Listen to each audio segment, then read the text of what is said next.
Olá pessoal, estou de volta com mais um vídeo. Hoje eu não vou falar sobre aparelhos, sobre fazer review de rádio, mas eu vou falar sobre os meus equipamentos, a minha estação de rádio escuta.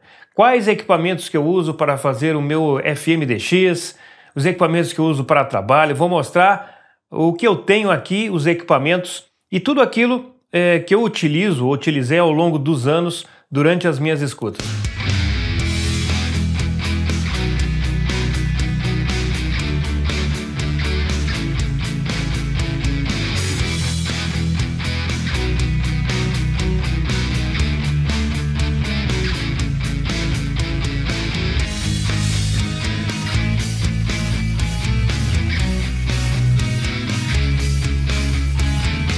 Aqui eu tenho as minhas duas telas de trabalho, você já conhece aí de fundo aí dos meus vídeos, o SDR ligado,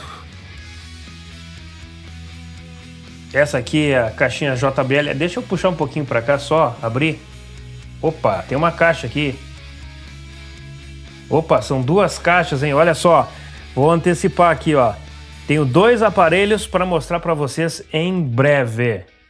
Eu ainda tenho outros roteiros que estão em produção. Esse aqui, ó, vocês vão ficar sabendo no dia 10, no próximo sábado, no dia 10, e esse aqui no dia 17. Não vou conseguir antecipar, mas tá aqui, olha. Tá esperando para ser aberto. Eu utilizo um software chamado Reaper, que é um software de multipista gratuito. Na verdade, ele é pago, né? $50, mas eles deixam utilizar indeterminadamente. Você pode baixar aí da internet, faz gravações multipistas, tem muitos plugins gratuitos, é muito bom. E aqui, os meus monitores de estúdio JBL. Quando eu comprei esses monitores, eu precisava de um monitor bem flat, que eu pudesse utilizar tanto para trabalho, como eu pudesse também utilizar quando eu quisesse escutar alguma música, alguma coisa. Foi bem difícil eu decidir entre o JBL ou o Pioneer. Mas acabei optando pelo JBL.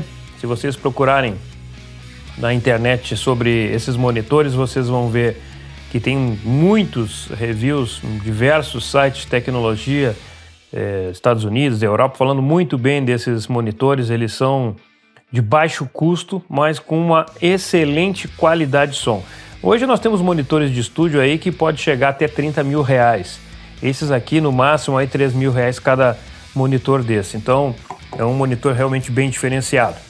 Mostrando para vocês a parte de trás do monitor JBL. É um monitor com alto-falante de 6 polegadas.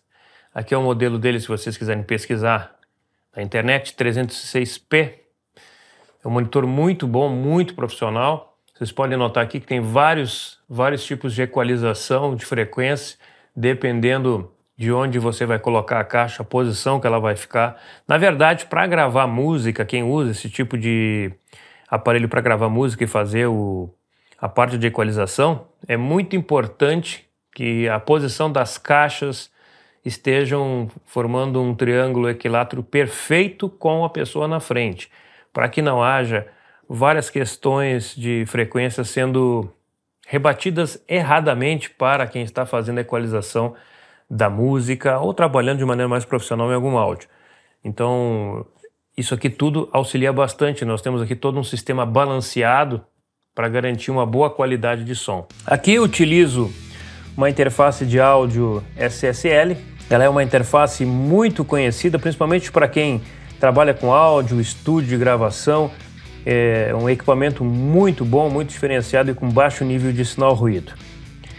Aqui no fundo, ó, essa caixinha preta aqui, ó, que vocês estão vendo aí, ó, é o AirSpy HF, sempre conectado no computador, ligado, monitorando os sinais de FM aí que eu estou sempre conectado. Então aqui é a minha estação de trabalho. Olha quem está aqui, ó, do Sansui F23. Estou terminando o roteiro para finalizar o último vídeo dele, onde eu falo das qualidades e defeitos para finalizar aí os testes neste pequeno aparelho, que tem uma boa qualidade de som, mas depois eu falo um porém em relação a isso aí. Ok, então aqui estão todos os meus equipamentos, vou mostrar para vocês o estúdio também. Deixa eu abrir um pouquinho mais aqui a lente, aqui ó, que tem balado aqui, são duas caixas acústicas de um aparelho de som fabricado em 1984 aí, ó. Estão guardadinhas aí, são raridades.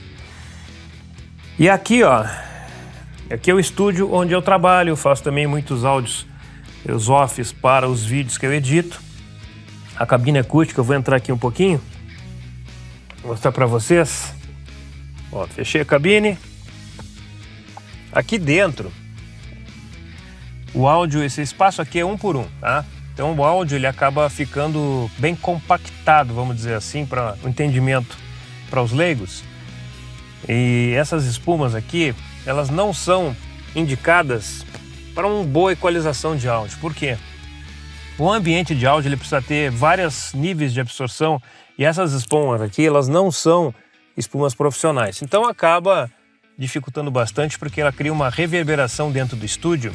Que o grave, né, as frequências baixas são bem difíceis de tratar e às vezes eu coloco junto aqui, eu tenho mais duas placas acústicas de lã densidade 30 que são, coloquei 2 camadas, então faz 60 aqui e aqui absorve bastante os áudios gravados por mim aqui quando eu faço algum tipo de gravação para alguma empresa, principalmente e-learning, que são vídeos internos de treinamento. Esse pequeno aparelho, ele não é recomendado se você estiver num grande centro com muitas emissoras potentes, você não vai conseguir fazer FM DX com ele.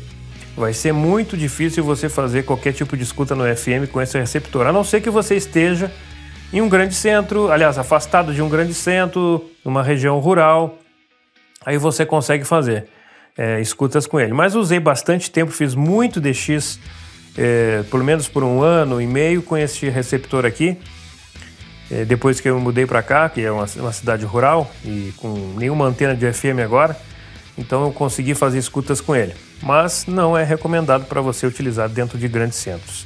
O melhor é sim o AirSpy HF. Então aqui nessa bagunça de fio aqui, ó, tá o AirSpy R2, que está ligado nesse notebook, que é o servidor. E aqui, ó, eu tenho um repetidor wireless para garantir um sinal forte aqui no notebook para o servidor ficar disponível para quem estiver a fim de escutar os sinais de rádio que estão por aqui.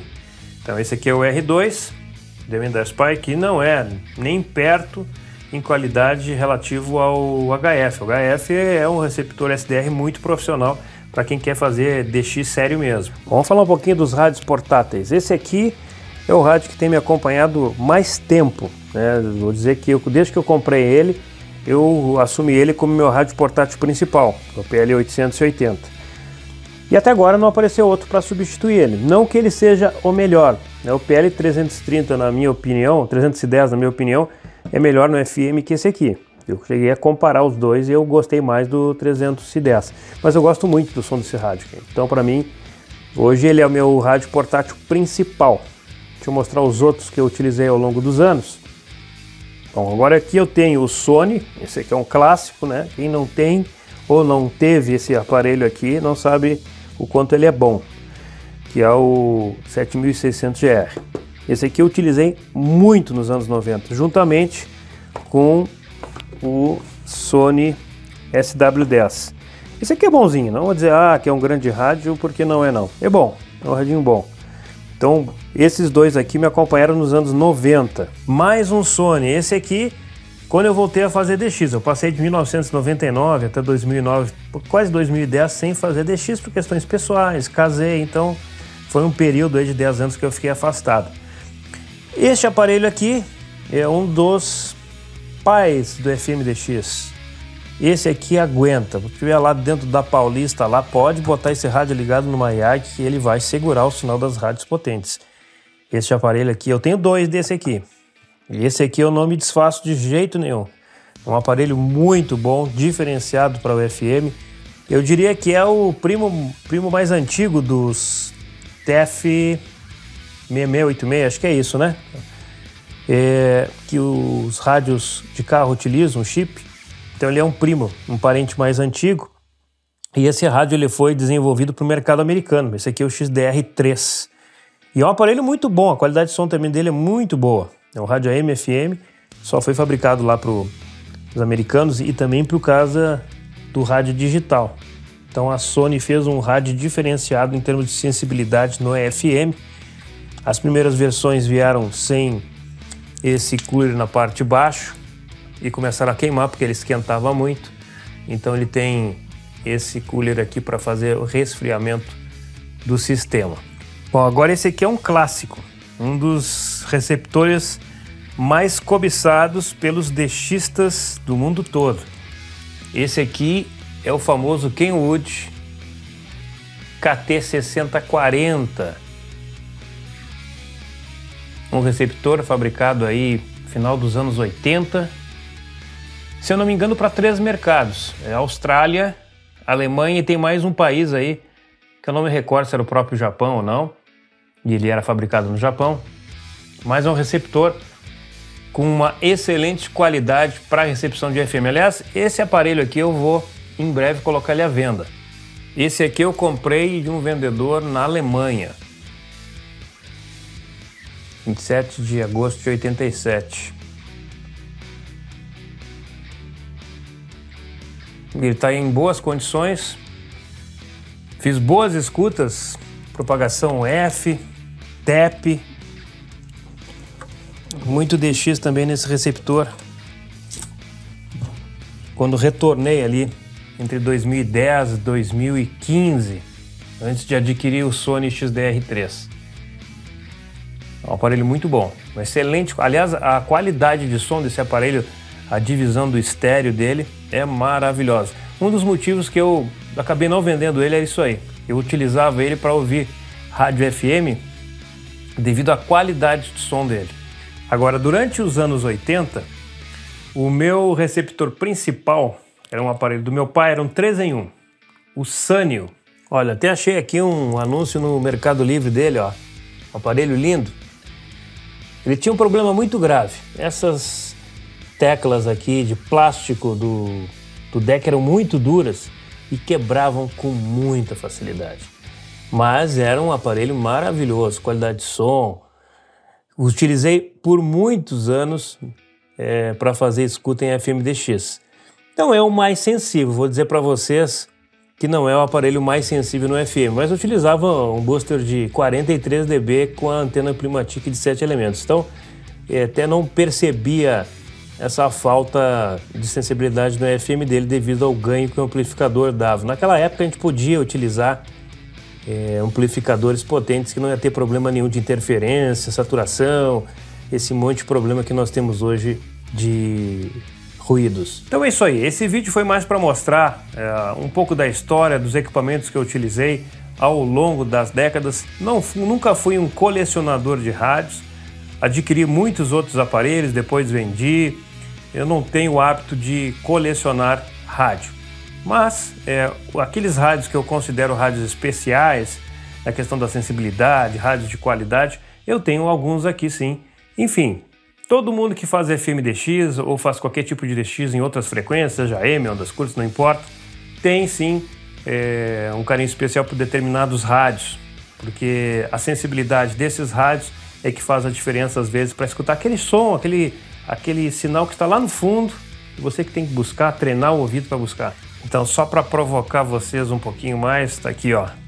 Esse aqui, deixa eu ver, ó. Esse aqui tá com o modelo aqui, ó. Modelo bem em cima. Deixa eu tapar aqui, ó. Veio da China, ó. Embaixo do meu dedo tá o modelo do rádio. O que será que tem aqui, hein? Esse aqui é leve. Agora essa caixa aqui, ó. Essa caixa aqui eu não levanto com 2 dedos, mas de jeito nenhum. É bem pesado.